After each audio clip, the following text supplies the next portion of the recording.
Saudara-saudariku yang terkasih, selamat pagi, berkah dalam. Ojo lali bahagia. Sudah kita memberi senyum hari ini, Selasa 4 April 2023, Selasa dalam Pekan Suci. Kita awali permenungan kita hari ini dengan tanda kemenangan Kristus dalam nama Bapa dan Putra dan Roh Kudus. Amin.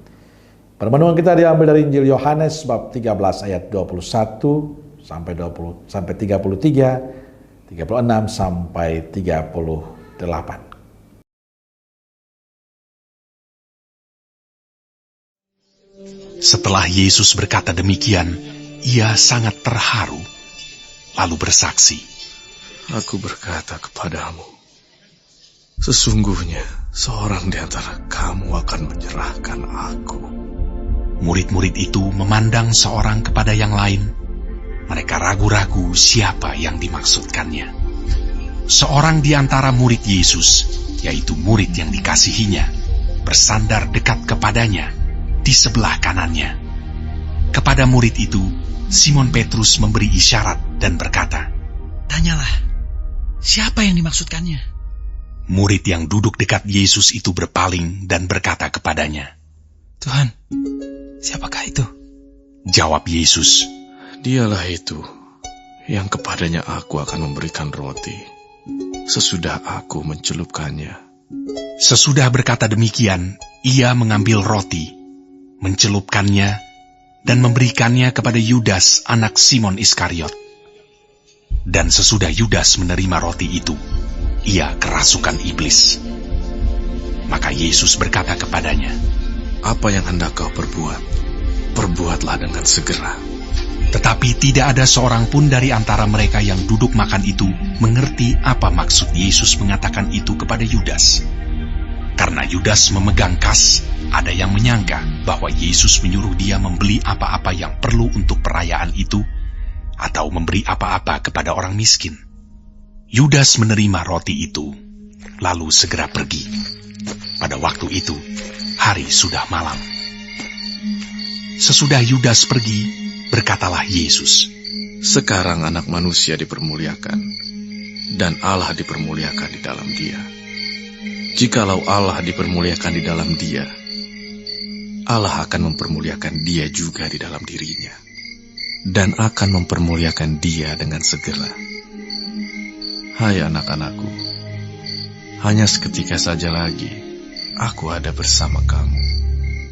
Kamu akan mencari aku, dan seperti yang telah kukatakan kepada orang-orang Yahudi, ke tempat aku pergi, tidak mungkin kamu datang. Demikian pula aku mengatakannya sekarang juga kepada kamu." Simon Petrus berkata kepada Yesus, "Tuhan, kemanakah engkau pergi?"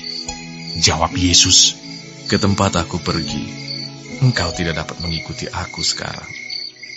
Tetapi kelak, engkau akan mengikuti aku." Kata Petrus kepadanya, "Tuhan, mengapa aku tidak dapat mengikuti engkau sekarang? Aku akan memberikan nyawaku bagimu." Jawab Yesus, "Nyawamu akan kau berikan bagiku.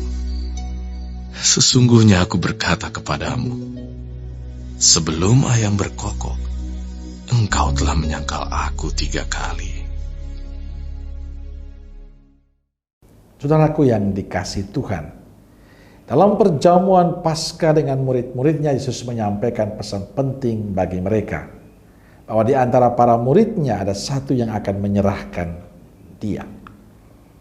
Perkataan Yesus ini membingungkan para murid. Mereka saling bertanya, kira-kira siapa yang akan mengkhianati Yesus? Untuk memperjelas pernyataannya, ia berkata, "Dia adalah orang yang kepadanya aku akan memberikan roti." Tindakan memberikan roti yang sudah dicelupkan hanya dilakukan pada tamu terhormat. Maka ada makna menarik yang dilakukan Yesus dengan memberikan Yudas roti yang sudah dicelup, agar Yudas bertobat. Tapi rupanya Yudas hanya mau menerima roti, tapi tidak menerima kasih Yesus dalam pertobatan. Yudas tetap bertahan dengan niat jahatnya mengkhianati Yesus. Yudas tetap membiarkan dirinya dikuasai oleh iblis. Kisah Yudas hendaknya menjadi permenungan bagi kita, bahwa Allah itu sungguh mengasihi kita dan mengharapkan kita bisa kembali padanya, tapi kadang kita menutup hati untuk kehadiran Tuhan dan membuka kesempatan dosa menguasai diri kita. Kisah Yudas mengingatkan kita untuk tidak membiarkan dosa dan iblis menguasai hidup kita, karena hanya akan membuat kita jauh dari Tuhan. Saudaraku yang dikasihi Tuhan, sebentar lagi kita akan memasuki Trihari Suci.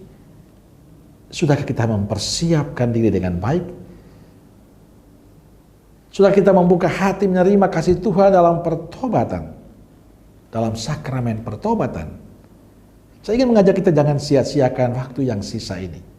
Jadilah waktu ini waktu yang sangat berharga untuk pertobatan, sehingga kita pantas merayakan Paskah Tuhan. Kita masih punya waktu untuk mempersiapkan diri kita dari dosa yang salah. Ayo, yang belum merayakan sakramen tobat, datanglah pada imammu dan rayakan sukacita tobat. Percaya, Paskahmu akan menjadi Paskah terindah dalam hidupmu. Satu cara yang perlu dibangun adalah membangun rekonsiliasi dengan Tuhan, supaya kita merayakan Paskah yang penuh sukacita dan penuh berkat. Amin. Semoga Allah yang Maha Kasih memberkati saudaraku sekalian, Bapa, Putra, dan Roh Kudus. Amin. Roh Kudus Nazaret, doakanlah kami. Amin. Berkah dalam.